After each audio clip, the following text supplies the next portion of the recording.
Welcome to our deep dive into the world of free market economics. Oh, yeah. We're going to be cracking open Man, Economy and State with Power and Market by Murray Rothbard. Great book. It's a little bit of a dense read, but Mhm.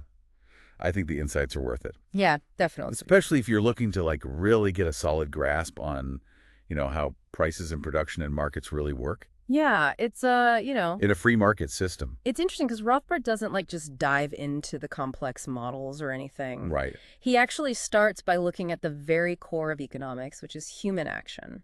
So he's going a little deeper than just supply and demand curves. Oh, yeah, absolutely. He uses something called praxeology, Okay. which is the study of human action, Mm-hmm. to build his entire economic framework. So essentially, he argues that economics is all about individual choices. So instead of focusing on these abstract theories, Mhm. he's looking at why we do what we do. Exactly, like every decision we make, from buying a coffee to investing in stocks, Right. it all comes down to our individual values and preferences. Interesting. We're constantly weighing costs and benefits, Yeah. trying to maximize our satisfaction or, get the most out of what we have. Okay, that makes sense. Yeah. But how does this idea of individual action translate to something as complex as a free market? Well, picture this Robinson Crusoe stranded on a deserted island. Okay.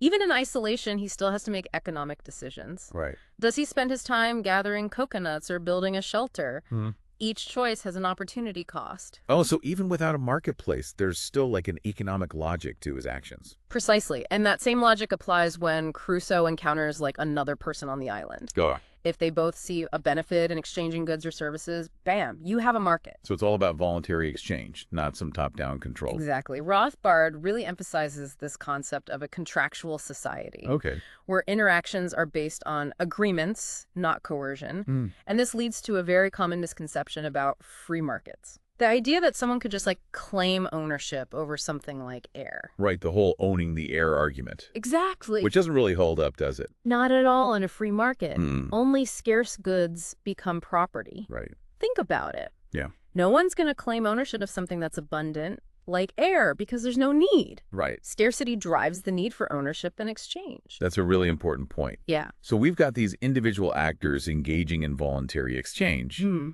But how do prices actually emerge in this system?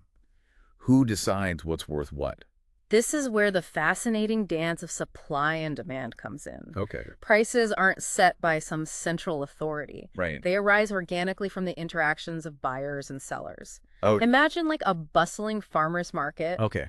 with everyone haggling over the price of tomatoes. I can picture that lots of back and forth people trying to get the best deal. Exactly. Through this process of bidding and offering, a sort of equilibrium price emerges, Wow. a price where the market clears, meaning all the tomatoes offered for sale are actually bought. So it's a self-regulating system Yeah. driven by individual choices and desires. Precisely. And this brings us to money. Okay. As markets become more complex, bartering gets pretty cumbersome. Yeah. You try trading a bushel of wheat for a new pair of shoes, it's Yeah. not going to be easy. I can only imagine the logistical nightmare. Exactly. That's where money comes in to simplify things. Right. Money evolves as this common medium of exchange. Okay. Makes transactions much smoother. Hmm. Instead of trying to barter, you can sell your goods or services for money and use that money to buy anything you need. So money acts as this great facilitator, allowing for specialization and, a more intricate web of economic activity. And think about this, in a money economy, there's this circular flow. Okay. You earn income by selling your skills or products, and then use that income to buy other goods and services. Bye. Each person's decision on how much to save versus spend impacts this flow. It's all interconnected. Which makes me wonder, how does all this lead to economic growth? Where does production fit into this whole picture? That's a great question. Production is all about using resources like labor, land, and capital goods Okay. to create things people want and need. Mm-hmm. But there's a time element involved. Okay. People generally value a good or service more today than the promise of receiving it in the future. Like I'd much rather have a pizza tonight than the promise of a pizza a year from now. Exactly. That's what we call time preference. Okay. And this brings us to another fascinating concept, interest. Okay. Interest is basically the price of time. Hold on, the price of time. How does that work? Well, think of it this way. Capitalists, by investing, are essentially giving up present goods money Right. for the prospect of future goods returns on their investment. Okay. Interest is the premium they earn for delaying gratification and taking on the risk of investment. So the higher the time preference, the higher the interest rate. You got it. Okay. And this ties directly to savings and investment, which are crucial for capital accumulation. When people save more, there's more capital available for investment, Okay. which can lead to longer and more complex production processes. So a decrease in time preference actually leads to more investment and ultimately economic growth. It is, but we can't forget the crucial role of entrepreneurs in all of this. Ah, yes. The risk takers, the innovators, the ones who shake things up. Precisely. They're the ones who anticipate consumer demands, Right. invest in production, and bear the uncertainty of the market. Okay. They earn profits when they're right and incur losses when they miscalculate. So a thriving economy isn't just about profits. It's also about acknowledging the potential for losses. There's a balance there, right? Absolutely. And speaking of profits and losses, it's time to address the age-old debate, Okay. monopoly and competition. Oh boy, here we go. Some folks see monopolies lurking around every corner, while others believe competition is always the name of the game. Yeah. Where does Rothbard land on this? Rothbard takes a very specific stance. He argues that a true monopoly price can only occur through government intervention. Meaning giving exclusive privileges to one company and preventing competitors from entering the market. Exactly. He sees this as a distortion of the free market. Okay. He also challenges the idea of, what some people call monopolistic competition. For Rothbard, it's all just free competition regardless of the number of companies involved. So he's drawing a clear line between government-created monopolies and the natural dynamics of a free market. This is giving me a lot to think about already. We've covered so much from individual choices to the role of money production, even entrepreneurs. What stands out to you so far from this deep dive? Well, let's see. I think it's fascinating how Rothbard connects these seemingly separate ideas like individual choices and the emergence of money and the dynamics of production. It's like he's showing us how all these pieces fit together to create this complex, self-organizing system. It's like we're seeing the invisible hand at work, right? Yeah. But I'm curious, does he ever get into like real-world examples? It can't all be abstract theories and island adventures. Oh, absolutely. He applies these principles to like real-world issues like patents and copyrights. Okay. And this is where things get really thought-provoking. Right. He actually argues that patents are a form of monopoly, Really? a violation of property rights. Wait, really? But don't patents encourage innovation? I always thought they were designed to protect inventors. That's the conventional wisdom, but Rothbard sees it differently. Okay. He argues that patents grant exclusive privileges to use an idea, even if someone else independently comes up with the same invention. So instead of rewarding creativity, it could actually stifle competition and limit innovation. Exactly. He contrasts patents with copyrights, which he sees as like a natural extension of property rights. Okay. Think about a book or a song. Right. Those are unique creations. Copyright simply protects the creator's ownership over their specific work. So it's about protecting the expression of an idea, not the underlying idea itself. That's a crucial distinction. Absolutely. It gets to the heart of how we balance incentives for creation with the free flow of ideas. Now, shifting gears a bit, Rothbard also spends quite a bit of time unpacking the nature of money and its role in the economy. Money, it makes the world go round, as they say. Oh. But I've always been a little fuzzy on this whole like purchasing power of money thing. Yeah, it's a concept that often gets oversimplified. People tend to think of money as having this fixed value. Right. But Rothbard emphasizes that the purchasing power of money fluctuates. It's based on the supply and demand for money itself. So if the government suddenly prints a ton of new money and floods the economy with it, the value of each dollar decreases, right? Exactly. Think of it like anything else. Yeah. Increase the supply, and the value of each unit tends to go down. Right. This is why inflation can be such a problem. Okay, it's all starting to click now. This sheds light on why those economic policies that sound good on the surface might actually backfire. Precisely understanding this dynamic is crucial for evaluating any monetary policy. And while we're on the topic of common economic misconceptions, Rothbard also challenges the popular notion of a favorable or unfavorable balance of trade. Oh, yeah, I hear politicians and economists throw those terms around all the time. But honestly, it always seemed a bit arbitrary to me. Rothbard would agree with you there. He argues that these terms are misleading. Right. In reality, the balance of payments always balances. Meaning every transaction has two sides, right? Mm-hmm. If I buy something from you, my spending is your income. It's like a seesaw. It always levels out. Exactly what really matters are the choices individuals are making. about how much to spend, save, invest, and hold in cash balances. Those individual decisions drive the overall flow of goods and money. So it's not about judging whether a trade surplus or deficit is inherently good or bad. It's about understanding the underlying choices and motivations driving those flows. That's the key. Rothbard consistently brings it back to individual action and choice. Now, this next concept is where things get a little more abstract. Rothbard emphasizes this idea of the evenly rotating economy, or ER.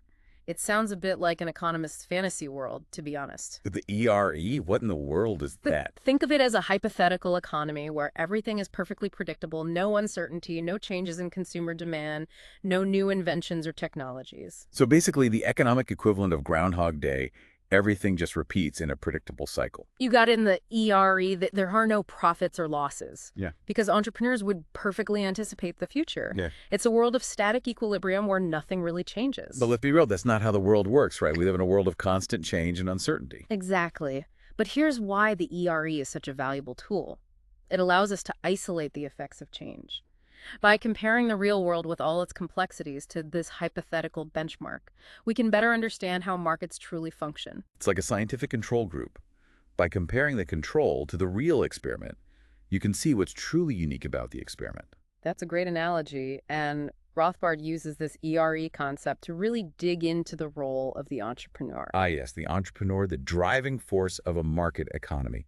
But how does this theoretical ERE help us understand their real-world function? In the ERE, with perfect foresight, the entrepreneur practically disappears. There's no need for risk-taking or innovation because everything is already known.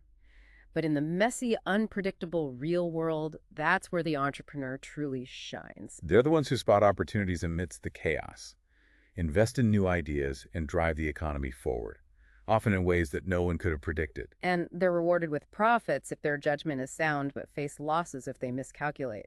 It's a high-stakes game that fuels dynamism and progress. Which brings us back to that point about a healthy economy being a profit and loss economy. Losses are just as important as profits, right?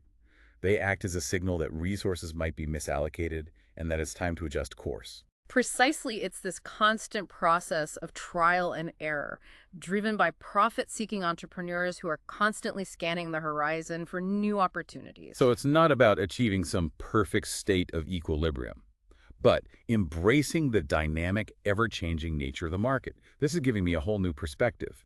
We've explored Rothbard's views on individual action-free markets, prices, money production, the role of entrepreneurs. What else does he cover in this book? Well, he doesn't shy away from tackling a wide range of topics, from the nature of capital and interest to the effects of government intervention in the market. Speaking of government intervention, I have a feeling Rothbard isn't a big fan, right? Let's just say he's a staunch advocate for limited government. Go. He sees most forms of government intervention as ultimately harmful to the free market and individual liberty. So what are some specific examples of interventions he critiques? He's very critical of things like price controls. He argues that they distort market signals and can lead to shortages or surpluses of goods. That makes sense. If the government sets an artificial price ceiling on something, it could disincentivize production and lead to a shortage. Exactly. And he also takes aim at taxation, particularly income tax, which he sees as a form of coercion that ultimately hinders economic growth. It sounds like for Rothbard, the free market, driven by individual choice and entrepreneurship, is the best way to allocate resources and create a prosperous society. He's making a pretty strong case for limited government and individual liberty. That's definitely at the core of his philosophy. He sees the free market as a remarkably self-regulating system that can best serve the needs and wants of individuals when it's allowed to operate without undue interference. I have to admit, I'm starting to see the appeal of this perspective, but I'm also wondering, what does all of this mean for us as individuals navigating this complex economic world? What can we actually take away from all of this? Yeah, it feels like we've been on this whirlwind tour of economic thought, from the tiniest individual choices to these big picture ideas about markets and governments. Rothbard really covers a lot of ground in this book. He does. And I think he does a really good job of connecting those individual actions to the larger systems that we operate within. Yeah, but before we wrap up this deep dive, is there like one key takeaway you'd want our listener to walk away with? Something that really encapsulates Rothbard's perspective? Let's see. I think it would be this: understanding economics has to start with understanding people. Yeah. Remember that praxeology concept we talked about? Yeah. Rothbard's approach really emphasizes that economics isn't just about abstract models and equations, you know? Right. It's about real people making choices in the face of scarcity. So it's about recognizing that those economic forces we've been talking about are at play in all of our decisions, even the seemingly small ones. Exactly. Every time you decide how much to spend or save or invest, Right. even when you choose between working an extra hour or taking some time off, Mm, you're engaging in economic calculation. yeah. You're weighing those costs and benefits, even if you're not consciously thinking about it. It's like he's given us this new lens through which to view the world. And I have to imagine that like understanding these principles can make us more informed decision makers, not just in our like personal lives, but also when it comes to evaluating those bigger, economic policies. Absolutely. It equips you to ask those critical questions, like how might this policy impact individual freedom? What are the potential unintended consequences? Right. It's about thinking beyond the surface level. It's almost like Rothbard is giving us the tools to become more informed citizens, to participate in those debates about economic policy, and to advocate for solutions that align with the principles of a free and prosperous society. Yeah, that's a great way to put it. And remember, this deep dive is just a starting point. If you're intrigued by Rothbard's ideas and want to explore further, I'd highly recommend diving into Man, Economy, and State in its entirety. His writing is surprisingly accessible even when he's dealing with complex concepts.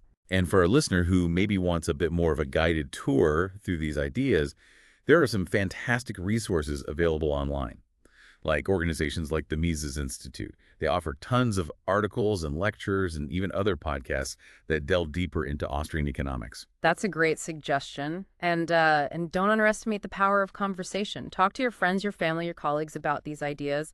Share what you've learned, debate different perspectives. Who knows, you might even spark some fascinating discussions. Exactly. There's something really powerful about bouncing ideas off of other people, challenging assumptions and just getting those mental gears turning. Well, I think it's safe to say we've reached the end of our deep dive into the world of Murray Rothbard and free market economics. It's been quite a journey. It has, and I've really enjoyed our conversation. It's always exciting to discuss these ideas with someone who's genuinely curious. And to our listener, we hope you've enjoyed this exploration of economic thought. We encourage you to keep asking questions, keep challenging those assumptions, and keep diving deep into the fascinating world of economics. Until next time, happy learning.